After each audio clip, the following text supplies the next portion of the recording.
Hey everyone, myself Professor Saurabh Chajal from Mumbai, and here in this video we'll be continuing our Chalisa series. So let's see. Mr. Chetan was appointed as a site manager of ABC Construction Company, okay, on a 2 years contract at a monthly salary of rupees 50,000. एक company है ABC construction company, उसमें mister चेतन को site manager रखा गया eight A salary of 50,000 per month. 2 साल का contract था इनका. Mr. Pawan gave us surety in respect of Mr. Chetan's conduct. ओ मतलब पता चल गया इधर हमारा श्योरिटी के जगह पे है पवन, राइट. श्योरिटी हो गया हमारा पवन.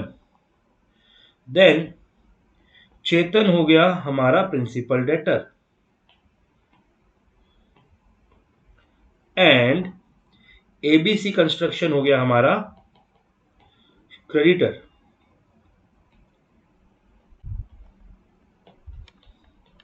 Right now, after 6 months, the company was not in the position to pay rupees 50,000 to Mr. Chetan because of financial constraints. 6 months के बाद कंपनी की फाइनेंशियल पोजीशन अच्छी नहीं थी और वो चेतन को 50,000 पर मंथ देने के लिए कैपेसिटी पे नहीं थे. उनकी उतनी फाइनेंशियल पोजीशन नहीं थी कि चेतन को 50,000 पर मंथ दे सके.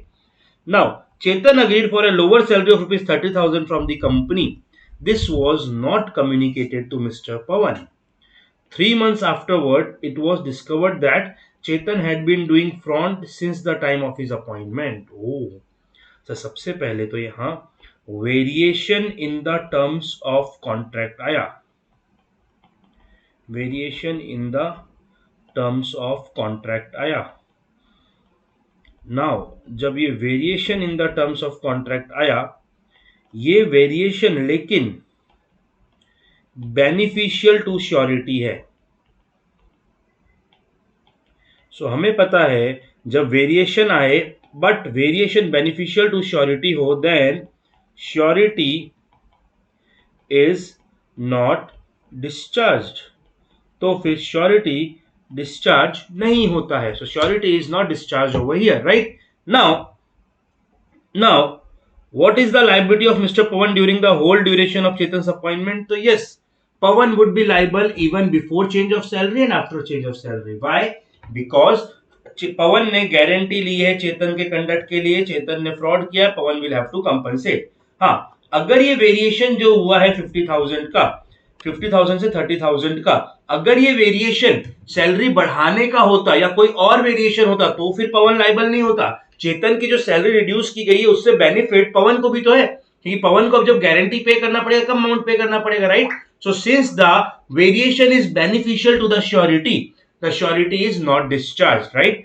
सो यहाँ पे जो आंसर लिखा हुआ है ये आईसीआई का, कुछ जगहों पे आईसीआई ने ये आंसर लिखा है जहां पे आईसीआई ने सिर्फ प्रोविजन कंसिडर किया है, पर आईसीआई ने हमेशा एग्जाम पेपर में इसका answer provision plus case law के अकॉर्डिंग कंसिडर किया है. सो हमें भी एग्जाम में वही लिखना है. हमें सिर्फ प्रोविजन लिखने से काम नहीं चलेगा, हमें अनिरुद्धन वर्सेस एमएस थॉमकोस का केस लॉ भी यहाँ पे लिखना पड़ेगा. थॉमकोस बैंक वाला केस लॉ यहाँ पे लिखना पड़ेगा, राइट. उस केस लॉ के अकॉर्डिंग क्या हुआ है, वेरिएशन. सर मुझे केस लॉ याद नहीं रहता, मत रखो याद, कोई बात नहीं. आप ये बात ध्यान रखना, अगर variation beneficial to the surety है तो फिर श्योरिटी डिस्चार्ज नहीं होगा, right. So the answer would be Mr. Pawan would be liable during the whole duration of Chetan's appointment, even before the variation and after the variation, right?